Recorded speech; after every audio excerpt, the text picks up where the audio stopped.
वही है, बस भैया यही बात बोलते ठीक हैं, है। हमको जो ये महामारी है तो हमको इसमें दुआ प्रार्थना भी दुआ प्रार्थना करना है, ठीक है। और तू सही पहले बात है मेरी ना। बात सुन, तू हाँ इतना ना। बोल दिया ना, हाँ भैया, ये क्या बोलते हैं, इटली, हाँ। इटली में जो सबसे बड़ा चर्च है, हाँ जी। ठीक है, हाँ। वहाँ चर्च है, माधव चौथ जब वहाँ उनका इशू ये बीमारी नहीं बच सका, तो कहाँ तू हाथ उठाएगा?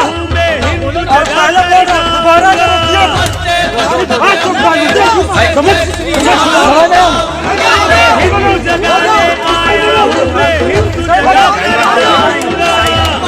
तो जय श्री राम, वंदे मातरम राष्ट्रभक्तों, स्वागत है आप सभी का रोर ऑफ इंडियंस की एक और नई वीडियो में।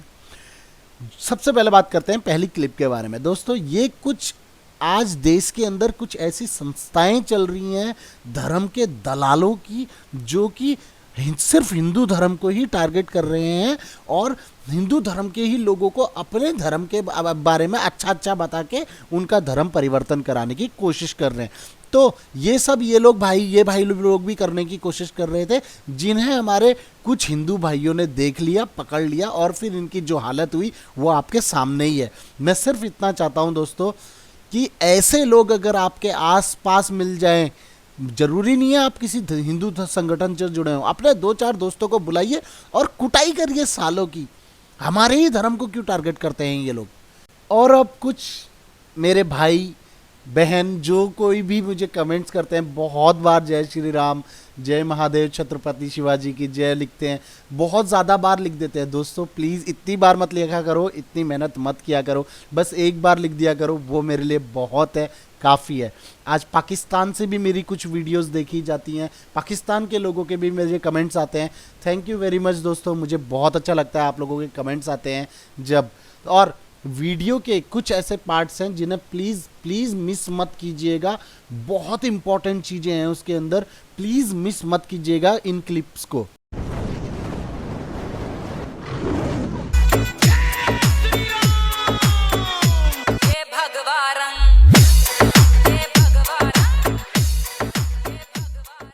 इंडिया का है। आप लोग तो नरेंद्र मोदी का पूरा दलाल बन गया। आई एम सॉरी टू से।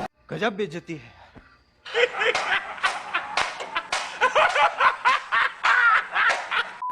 जी ने वादा किया था 2014 से पहले कि देश के बेरोजगारों को प्रत्येक वर्ष 2 करोड़ रोजगार दिया जाएगा। कहाँ तक वादा रहा, कहाँ क्या था उसमें? मैं भी तब से बेरोजगार ही हूँ, मेरे को कोई 2 करोड़ रुपया नहीं आया।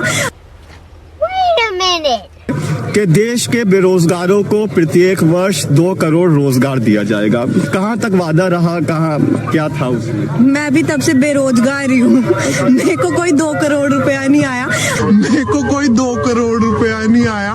देखा लापरवाही का नतीजा।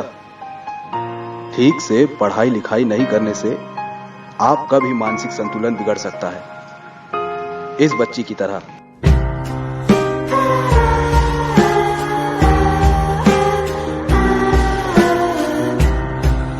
आप लोगों ने वो गाना सुना है, मेरे सुनने सुनने पैर तू तो जाना रहना। आगे आगे पता है? मैं लौंग ते तू लाची, मेरे पीछे तू गवाची, तेरे इश्क दा मांझा, तू हीर ते मैं रांझा, ओ तेरे विच वसदी। पैसा उत्तर प्रदेश का पैसा है, मेरा नहीं है। आपने एक जी, लेकिन उत्तर प्रदेश की किसी प्रॉपर्टी को कोई नुकसान पहुंचाता है तो ये भी मेरा नहीं है, लेकिन आप पूरे प्रदेश का है। और उस पैसे की भरपाई भी हम अपने खाते से नहीं करेंगे, प्रदेश के पैसे से नहीं करेंगे। भाई आपने नुकसान पहुंचाया है, कृपा कर ले कि उसका भुगतान भी कर दो, तो ये हम उससे केवल उसको एहसास करा रहे होंगे। और मैंने स्पष्ट कहा है कि एक एक पाई को वसूली कर रहे हैं, करेंगे भी। इसमें किसी प्रकार का कोई मान मनोबल नहीं होगा। ये समय गया जब उपद्रवी और दंगाइयों को मुख्यमंत्री आवास पे बुला करके उनको माला पहनाई जाती थी, गुहार की जाती थी कि भैया आप ये मत करो। आज ऐसा नहीं होगा। आप प्रदेश के अंदर सम्मान के साथ रहना चाहेंगे तो आपको सम्मान के साथ जीने का अधिकार सरकार देगी, लेकिन अगर आप उपद्रव करके अराजकता पैदा करने का प्रयास करेंगे तो फिर वही करेंगे जो हमें करना होगा, जो हमने तय किया है। पाकिस्तान में अल्पसंख्यकों की आबादी 1947 में 23% थी और 2011 में 23% से कम होकर 3.7% हो गई। मान्यवर बांग्लादेश में 1947 में बांग्लादेश के अंदर अल्पसंख्यकों की आबादी 22% थी और 2011 में वो कम होकर 7.8% हो गई। मान्यवर कहां गए लोग, कहां गए? या तो उनका धर्म परिवर्तन हो गया, या तो भारत में आए, या तो मार दिए गए, या तो प्रताड़ित कर भगा दिए गए। मैं पूछना चाहता हूं, जो लोग विरोध करते हैं, ये माइनॉरिटी का, ये अल्पसंख्यक जो हिंदू, सिख, बौद्ध, ईसाई, जैन, पारसी है, क्रिश्चियन है, इनका दोष क्या है? क्या दोष? आपके धर्म का मजाक उड़ाया जाता है, आपके देवताओं को गाली दी जाती है, आपकी बहू बेटियों को न सिर्फ छेड़ा जाता है बल्कि छल प्रपंच से उनका धर्म परिवर्तन करवाया जाता है और आप तो चुप हैं। इतिहास सिर्फ वीरों का होता है, शायर कभी इतिहास नहीं। वीर भोग्य वसुंधरा, आप संगठन और क्षेत्र के जिम्मेदार व्यक्ति हैं। आपका दायित्व है कि कोई भी राष्ट्र विरोधी गतिविधि आपके क्षेत्र में ना होने पाए, न गोकशी न ही पाकिस्तान के झंडे। अभी भी जिसका खून न खौला, खून नहीं वो पानी है। जो हिंदू हित के काम ना आए वो बर्बाद जवान। आप भूल गए कि कश्मीर में क्या हो, आप ये भी भूल गए हैं कि आगरा, मेरठ, मथुरा में क्या हुआ। चलिए छोड़िए, आप तो ये भी भूल गए हैं कि बस्ती, अमेठी और मलियाबाद में क्या। वीडियो अगर आपको पसंद आ रही तो लाइक करना मत भूलिएगा, और किसी भी क्लिप के बारे में आपकी कोई भी राय हो तो कमेंट सेक्शन हमेशा आपके लिए खुला है, प्लीज़ अपनी राय ज़रूर बताइएगा। और एक इम्पॉर्टेंट बात, ऐसे 81% लोग हैं जो कि आते हैं, वीडियो देखते हैं, लाइक और कमेंट भी करते हैं और बिना सब्सक्राइब किए हुए चले जाते हैं। तो दोस्तों ऐसा क्यों करते हो यार आप लोग? प्लीज़ मेरी इस छोटी सी फैमिली का हिस्सा बनने के लिए चैनल को सब्सक्राइब ज़रूर कर लीजिए, क्योंकि मुझे इस सब्सक्राइबर्स की इस वक्त ज़रूरत है। क्योंकि अगर आप लोग एक सब्सक्राइब मुझे करते हो तो मेरी वीडियो अगले 10 लोगों को यूट्यूब भेजता है, तो इससे और ज़्यादा हिंदू लोग जागृत होंगे। तो प्लीज़ चैनल को सब्सक्राइब ज़रूर कर दीजिएगा और वीडियो में अंत तक ज़रूर बने रहिएगा। आज पूरी दुनिया में जिस बीजेपी को आज से 5 साल पहले कोई सूंघता नहीं था, जिसकी 10 राज्यों में सीटें नहीं आती थी, जिसका नाम तक लोग ये देख रहे थे, अब इनके पास कोई सामान ही नहीं बचा, पूरा दृश्य बदल दिया। एक आदमी ने फील्ड में उतर के नजारा ही बदल दिया। फील्ड का परीक्षण है ये फील्ड का परीक्षण है। ये फील्ड का परीक्षण है कि 5 साल में एक दिन रेस्ट नहीं रहे। बीमार भी होने का टाइम नहीं है, बीमार का भी टाइम नहीं है। छींक जुकाम का कभी देखा? मफलर छी छा फू फू कभी देखी मोदी जी कि आपने ऐसे करते? ऐसे देख, और कभी ऐसे देखा ढीलू ऐसे देखा कभी? जिसमें सपनों की एनर्जी होती है ना, उसको बीमार होने का भी टाइम नहीं मिलता। सीखो देश के लीडर से अपनी जिंदगी। क्या एक्सपेक्ट करते हैं कि एक फौज का जो सरबराह है नरेंद्र सिंह मोदी, वो आपको मैदान जंग की एक एक डिटेल बताएगा, राहुल को बताएगा, राजदीप सरदेसाई को बताएगा, वो बरखा जो माइक लेके वहां पे पहुंची हुई है उसको बताएगा। इंडिया का वो जो लीडर, जो जंग इस वक्त हालत है जंग है, क्या आज तक हिस्ट्री में आपने सुना है कि जंग के दौरान लीडर दुनिया को बता रहा है कि मेरे अगले स्टेप क्या है, मेरे इतने फौजी उन्होंने कब्जे किए हैं? बेवकूफी की बातें। तो राहुल की बातों का बुरा नाम मनाया करें। राहुल के साथ बड़े मसले हैं, राहुल के साथ बड़ी ज्यादतियां हुई हैं जिंदगी में, और मैं इसकी बातों का इसलिए बुरा नहीं मनाता कि मेंटली अनस्टेबल, 1 मिनट में आगे आ रहा हूं फिर आप पूछिएगा, अनस्टेबल पर्सन है ये। पहले आप इस क्लिप को देखिए, उसके बाद कांग्रेस के आज सारे घोटाले मैं आपको बताता हूँ। देश की राजनीति में पिछले 70 साल से जो एक परिवार की विरासत चलती आ रही थी, पिछले 6 साल से भाजपा और प्रधानमंत्री मोदी ने सब बदल कर रख दिया। लेकिन उनके इस बदलाव की वजह से कुछ लोगों की जेबें भरनी रुक गयी, कुछ लोगों का देश विरोधी अभियान रुक गया और कुछ लोगों की सालों से चलती आ रही सल्तनत उलट गई। इसलिए आज हम जानेंगे कि आखिर देश के ये सेक्युलर लिबरल विपक्षी नेता मोदी जी से इतनी नफरत क्यों करते हैं। प्रधानमंत्री मोदी द्वारा देश की कमान संभालते ही दशकों से चली आ रही परिवारवाद की राजनीति का अंत हुआ। देश की आजादी से पहले अंग्रेजों ने तो आजादी के बाद से लेकर 2014 तक कांग्रेस का भारत पर एक छत्र राज रहा। पहले पिता, फिर बेटी, फिर बेटा, फिर बहू, उसके बाद अब पोता। भारत की सत्ता एक ही परिवार की जागीर बनकर रह गई थी। इसका असर देश की दूसरी राजनीतिक पार्टियों पर भी हुआ। देश की सारी पार्टियां परिवार और राजकुमारों की बंधक बनकर रह गई। सपा, राजद, नेशनल कांग्रेस, ओवैसी की AIM, शिवसेना, NCP सब। लेकिन इस सब के बीच में भाजपा एक ऐसी राजनीतिक पार्टी बनकर उभरी जो वंशवाद से कोसों दूर है। भाजपा के सत्ता में आने से परिवारवाद का अंत हुआ है। वंशवाद के नाम पर सत्ता हथियाने वालों का भविष्य खतरे में आ गया। इसलिए देश के कुछ लोगों में मोदी के खिलाफ नफरत बढ़नी शुरू हुई। भ्रष्टाचार न करने देना ही मोदी जी से नफरत का दूसरा कारण बना। मोदी जी ने सत्ता में आते ही कहा था, न खाऊंगा न खाने दूंगा, और मोदी जी ने अपने इस वचन को पूरी तरह निभाया है।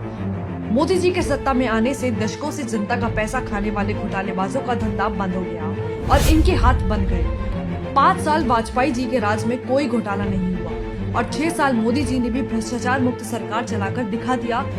तो ऐसे में सरकार को अपना खजाना भरने का जरिया मानने वालों के मन में मोदी जी से नफरत बढ़नी ही थी। इसके अलावा विपक्ष के इन गद्दारों की विचारधारा ही ऐसी है जो देश की अखंडता और संप्रभुता के लिए खतरा है। जैसा कि अभी अमेरिका के पूर्व राष्ट्रपति बराक ओबामा ने भी अपनी किताब में खुलासा किया कि मुंबई हमले के बाद जवाबी हमला नहीं चाहते थे मनमोहन सिंह, क्योंकि कांग्रेस का हाथ हमेशा से दुश्मन देशों के साथ रहा है, चाहे वह पाकिस्तान हो या चीन। लेकिन मोदी जी की सरकार बनने के बाद इन दुश्मनों को उनकी औकात दिखाई गई, चाहे वो सर्जिकल स्ट्राइक के जरिए हो या एयर स्ट्राइक के, तो बस नफरत और बढ़ती गई। भाजपा सरकार आने के बाद देश में वो बदलाव हुए जो कांग्रेस शासनकाल में संभव ही नहीं थे। देश की संस्कृति को और मजबूत किया गया है। देश की धरोहर, विरासतों का नव निर्माण कराया गया। भारत माता के सच्चे वीर सपूतों को उनका सम्मान दिया गया। कांग्रेस ने तो देश चलाने के नाम पर बस घोटाले किए और अपने परिवार को आगे बढ़ाया। कांग्रेस ने इतिहास में सिर्फ मुगलों का बखान किया और राजनीति में सिर्फ गांधी परिवार का। इतिहास के पन्नों पर महाराणा प्रताप, राजा दाहिर और राजनीति में सरदार पटेल, सुभाष चंद्र, राजेंद्र प्रसाद और सावरकर जैसे वीरों को कहीं गायब ही कर दिया। इन्हें इनका खोया हुआ सम्मान मोदी जी ने वापस दिलाया। तो ये विपक्षी मोदी जी से नफरत क्यों ना करे। वर्षों का बसाया काला धन और घोटालों से सींचा गया परिवारवाद की जड़ें जो काटती गई। अब रही बात लिबरलों की, तो देश का लिबरल गैंग मोदी जी को नापसंद क्यों करता है, तो उसकी भी एक बड़ी वजह है। कांग्रेस के राज में मीडिया संस्थान से लेकर मंत्रिमंडल तक इनकी चलती थी। आज कुछ तथाकथित निष्पक्ष पत्रकार दूसरे पत्रकारों को गोदी मीडिया बुलाते हैं, लेकिन सच तो ये है कि एक जमाने में वह खुद किसी की गोद में बैठकर अपनी रोजी रोटी चला रहे थे। राजदीप सरदेसाई नाम तो सुना ही होगा। ये एक ऐसा शख्स है जो कांग्रेस के समय संसद में बैठकर पार्टी करता था। तो वही नीरा राडिया, जिसने देश को अरबों का चूना लगाया। एक समय था जब मंत्रिमंडल की गठन में भी नीरा राडिया का दखल होता था। इसी के साथ मोदी जी के आ जाने से इन दलाल पत्रकारों को मिलने वाले चंदे बंद हो गए। इन्हें मिलने वाली मुफ्त की सरकारी रोटी बंद हो गई और इनके ऐशो आराम पर ग्रहण लग गया। तो इन्हें मोदी जी से इतनी जलन क्यों ना हो। एक राष्ट्रवादी नेता जो अपनी पूरी निष्ठा के साथ देश की सेवा कर रहा है, तो इन विपक्षियों को आग लग रही है, क्योंकि अच्छी खासी चल रही इनकी दुकानें जो आज बंद हो गई हैं। एक बार नहीं, न जाने कितनी बार देश की आबरू को इन लालची लुटेरों ने बेचा है और अपनी तिजोरियां भरी हैं। आज जब इस कमाई का जरिया बंद हो गया, तो ये लोग गिद्ध की तरह मिलकर एक आदमी पर झपटने का प्रयास करते रहते हैं। लेकिन गौर से सुन लो, देश के गद्दारों, देश की जनता अब जाग चुकी है। तुम्हारी ये नफरत ही प्रधानमंत्री मोदी की ताकत है, क्योंकि जितनी तुम्हारी ये नफरत बढ़ती जाती है, मोदी जी के लिए जनता का प्यार भी बढ़ता जाता है। कांग्रेस पार्टी के सारे घोटाले दिखा रहा हूं, सब ध्यान से देखिएगा। अगर एक भी छूट जाए तो आप कमेंट सेक्शन में मुझे ज़रूर याद दिला दीजिए, ज़रूर बता दीजिए। और एक बात, अगर लाइक नहीं किया अभी तक वीडियो को, तो लाइक भी ज़रूर कर दीजिएगा।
तो आज के लिए बस इतना ही दोस्तों। जाते जाते आपको इस छोटी सी क्लिप के साथ छोड़ के जा रहा हूँ। अगर ये वीडियो आपको पसंद आई, लाइक कीजिए, शेयर कीजिए, कमेंट कीजिए वीडियो में, और अगर आपके बजट में आ सके तो हमारी इस छोटी सी फैमिली का हिस्सा बनने के लिए चैनल को सब्सक्राइब भी कर लीजिएगा। तो चलिए दोस्तों, जय श्री राम, वंदे मातरम। कल फिर मिलेंगे एक नई वीडियो में। मंगल भवन मंगलहारी, जब उस दशरथ अजर बिहारी, जब ते राम प्यारी घर आए, नित नव मंगल मोर बधाए। भुवन चारि दश भूधर भारी, सुकृत मेघ बरसन सुखारी, रिद्धि सिद्धि संपत्ति नदी सुहाई, उमरि अवध मोदी कहूँ आई। मन गणपुर नरनारी सुजाते, सुचिया मोल सुंदर सब भांति। कहीं न जाई कछु नगर विभूति, जनु निरंजन दूती। सब विधि सब पुर लोक सुखारी, रामचंद्र मुख चांदुलिहारी। मुदित मातु सब सखी सहेली, फलित बिलोक मनोरथ बेली।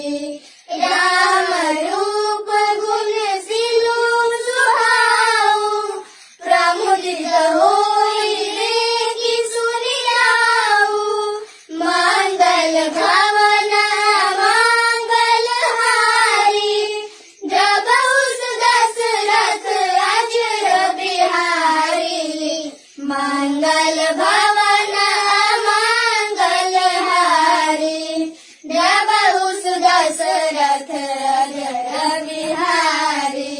सबके उर अभिलाष वस कहे मनाए महे, आप जीवराज पद राम रे नरे। यावर रामचंद्र की जय। खत्म। Bye bye, tata, good bye.